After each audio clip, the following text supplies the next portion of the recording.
Number 1. To follow the post rules and guidelines, all names have been changed to protect identities. The events in this story are all true, and to be quite honest, scared the living shit out of me. I may pretend to be tough and brave, but I'm quite easily spooked. This is by far the most creepy thing that has ever happened to me.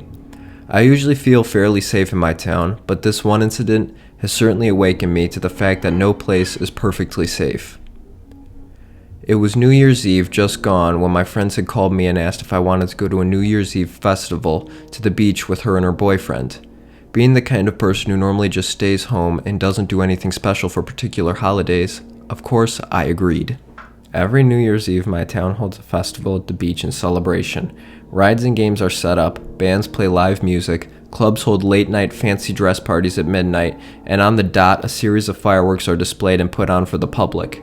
Normally thousands of people turn up, so the beach can get quite loud and crowded, but it's still a pleasant atmosphere all around. Before hanging up, my friend Jess asked me if I will pick her up and her boyfriend Tyler on the way to the beach.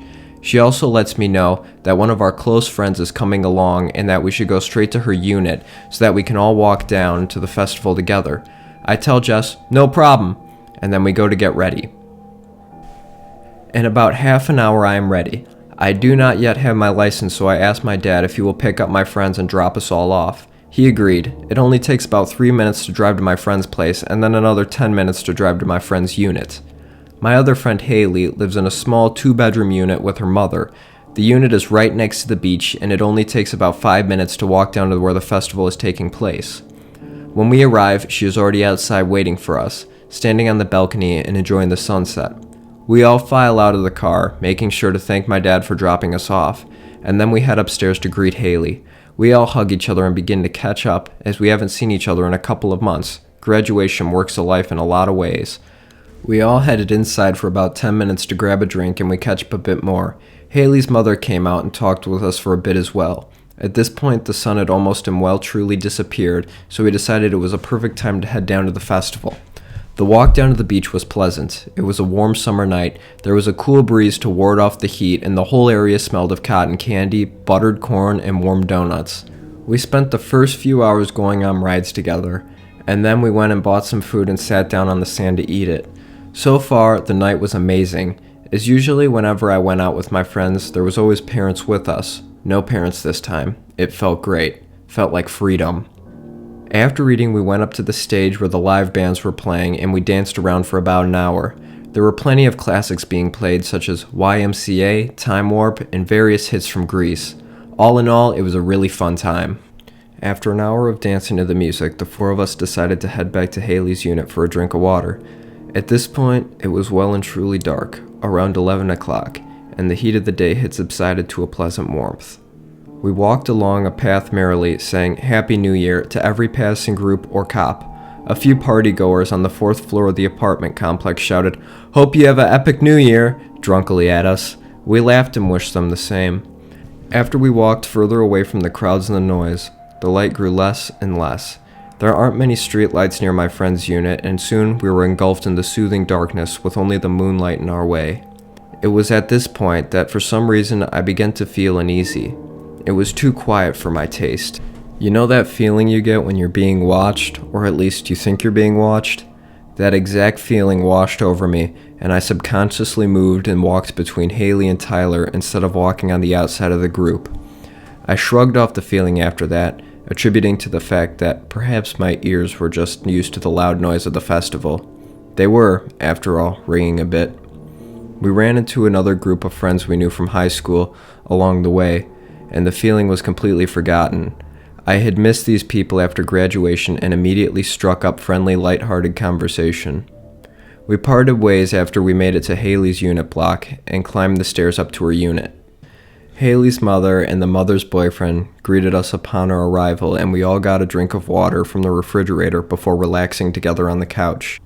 We were all a tad worn out at this point, and the fireworks weren't even for another hour, so we decided to chill at the unit and head down to the beach at around 11:45. We all joked around and had a snack, and then Haley asked if we can sleep over at my place. I rang my folks, checked to see if it was okay with them, and they gave me the okay. My parents loved having Haley over. She's a very well-mannered person and likes to help out wherever she can. At 11:45, we all leave the unit and begin heading back down to the beach. We only got about a minute down the road before Haley says that she had forgotten her pain medication for her bad knee, which she is supposed to take before bed. At this point, Jess seems a little annoyed but reluctantly agrees that we should go back and do what she needs. We head back, and the whole way, Jess seems a little distant, like her mind isn't on the conversation at hand, and she's focused on something else. I am the most quiet and observant one of the group, so I notice her silence pretty quickly since she's usually a big chatterbox. I ask her if everything's alright, and she replies with, "Of course," and so I simply leave her to her thoughts. After retrieving Haley's pain medication, we head back out again. This time, Jess suggests that we walk on the other side of the road, where it is more well lit, and there are parents with their children playing on the playground. We think nothing of it but agree, as both Haley and I have poor night sight and a bit more light would be rather welcome. We are halfway across the road. Jess mutters to us, "Don't look behind us."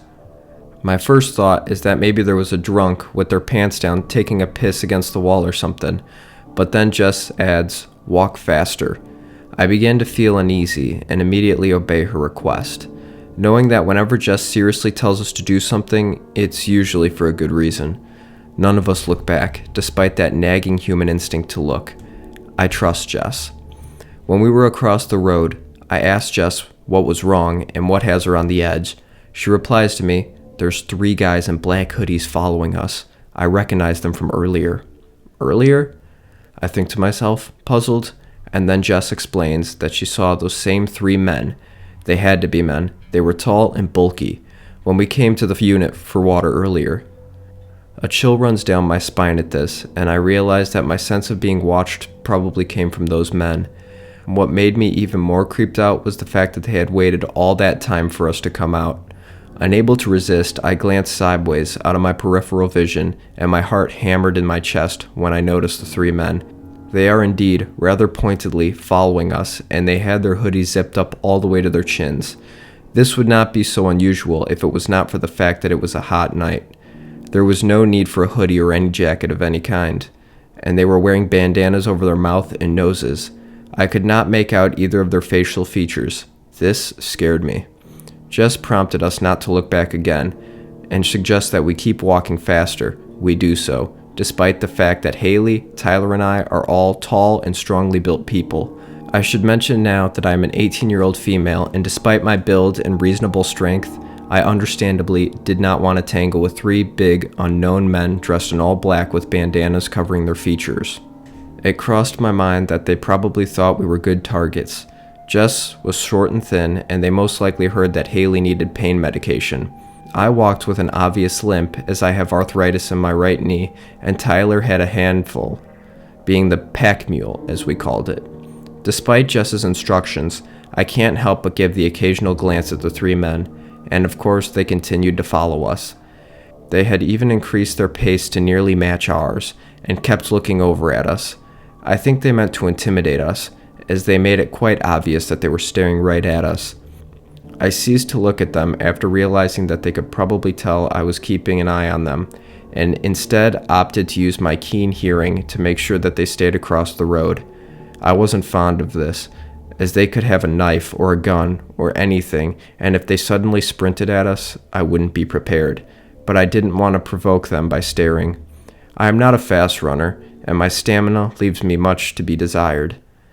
At this point, the path ends and gives us a way through the bushes and shrubs. The bushland is quite easy to go around, but doing so would mean moving closer to the unknown men following us. None of us wanted to do that, so we all made the unspoken agreement to take the shortcut through the bushes.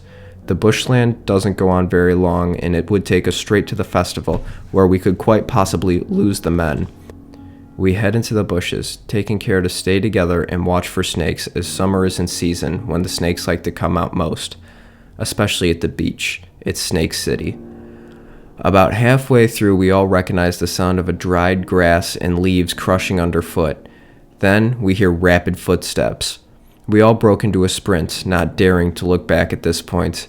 We didn't have to look to know that the men were chasing us, and their confidence at going after 4 fully grown teenagers pretty much assured me that they were armed with a weapon of some sort. We were not armed with anything, and quite frankly, we were all so spooked that we couldn't think straight. Our only instinct was to run as fast as possible. We made it out of the bushland together, raced across the car park, and slowed to a jog when we reached the crowd. We didn't stop, but as we steadily slowed to a hurried walk, I looked over my shoulder and recognized the 3 unknown men lurking across the car park. Moonlight glinted off the surface of the metallic object in the taller one's hand, and I immediately felt ill. We hurried down to where the biggest crowd was, gathered in the sand in preparation for the fireworks, picking a spot between 2 large groups. We settled down and caught our breath.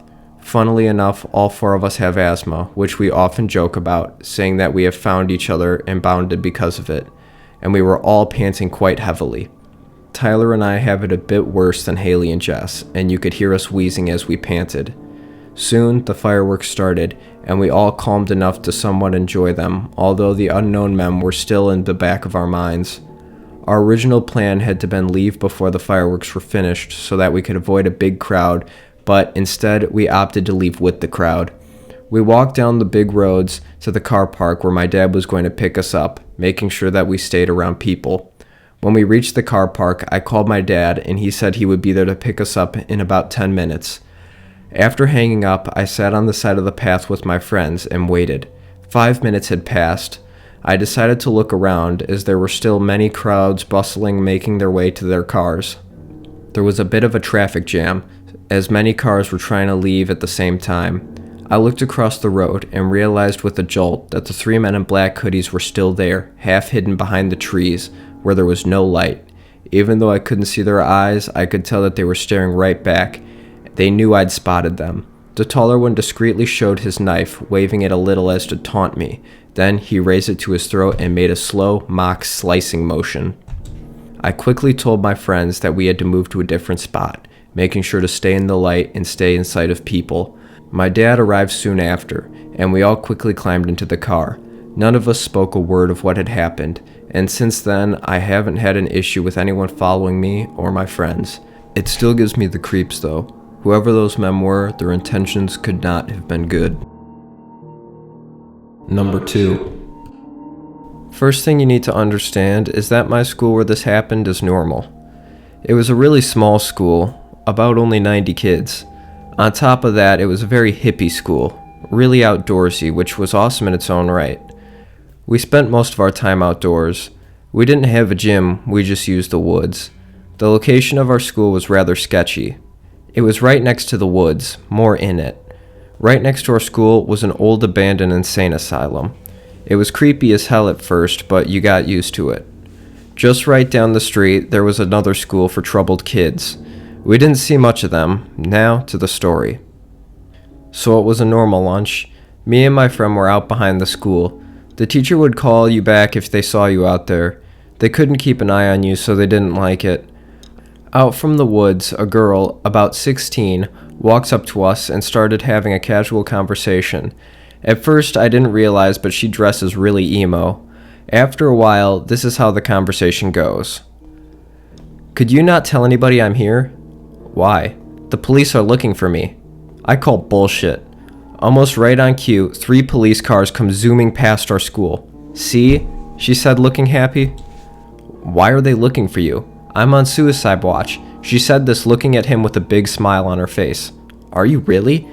"I wish now I never asked this."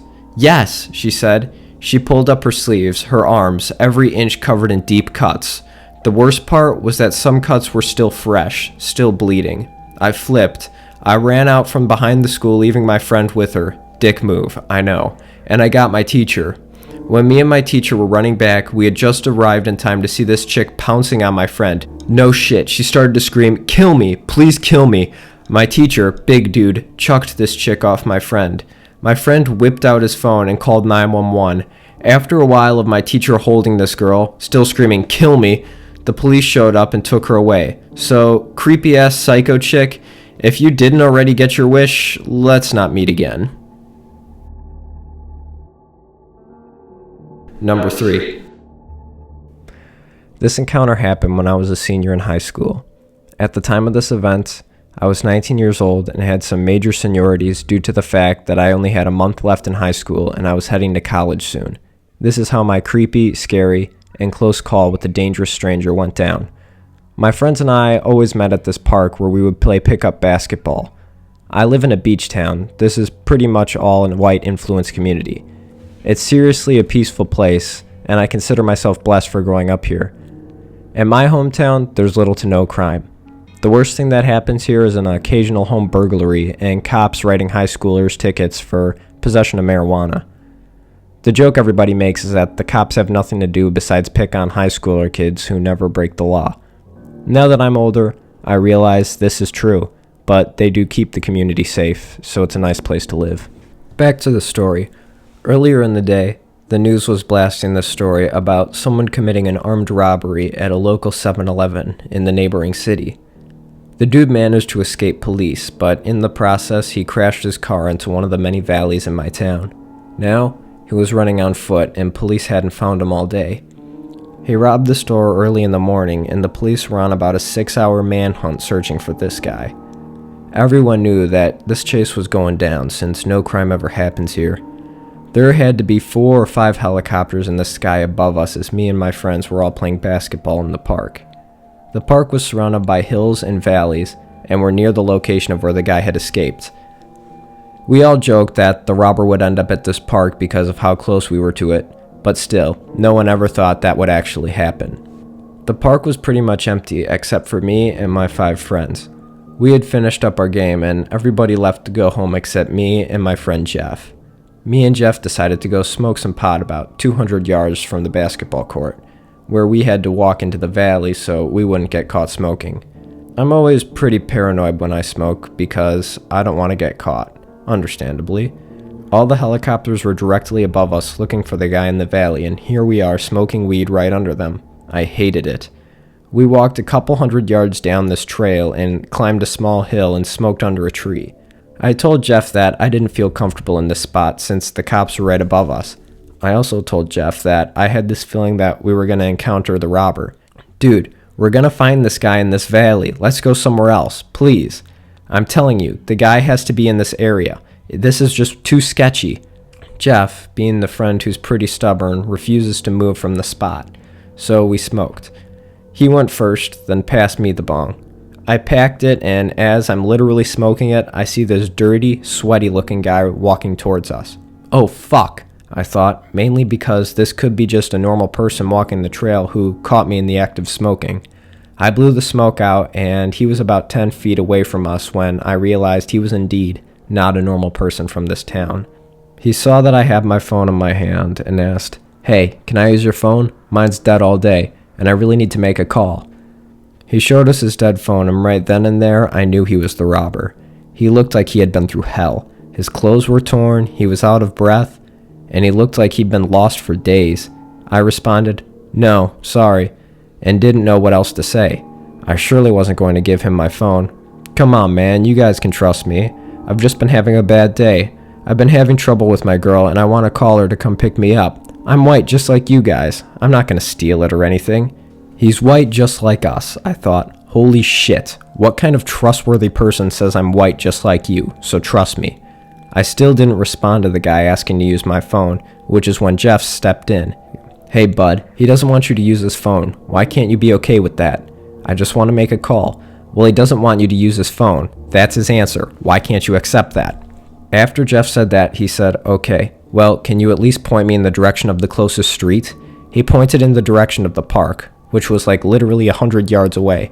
He clearly was not from this area because the park was so damn close to us. How could you not know where the closest street is? As the robber walks away, I tap Jeff and say, "That is him. Holy shit, that's the robber. Let's get the fuck out of here." He committed an armed robbery, and the police helicopters are directly above us looking for him. Oh my god. We bailed as soon as he went out of our sight, ran to the parking lot, hopped in my car, and drove the hell out of there. As we were leaving, we saw the guy get off the trail and walk across a small street directly in front of my car. He looked at us, noticing it was me, and walked straight towards my car. I was already freaking out, but at this point I was about to lose it. I hit the gas and drove right around him, trying to dodge him. We got out of there safe and sound, but that situation could have ended much worse. On the drive home, I wouldn't stop talking about what had just happened. I kept telling Jeff that this was the most bizarre encounter I've ever had, that guy was the person that the police were looking for in the valley, and that he had tried to use my phone to make a call. To this day, Jeff doesn't believe that the guy we met in the valley was the robber. He just won't admit it was him because he is that stubborn. I'm not sure if the cops ever found him. He managed to make it to a busy pedestrian area, so he had a good chance of getting away for the time being. I mean, he's white, just like me, so I should trust him, right?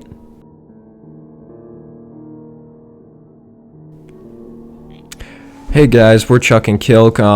Feel free to like and subscribe. I hope you liked our video. We're going to be posting scary true stories and creepypastas. Follow us on social media too. The links will be in the description, and feel free to submit your own stories.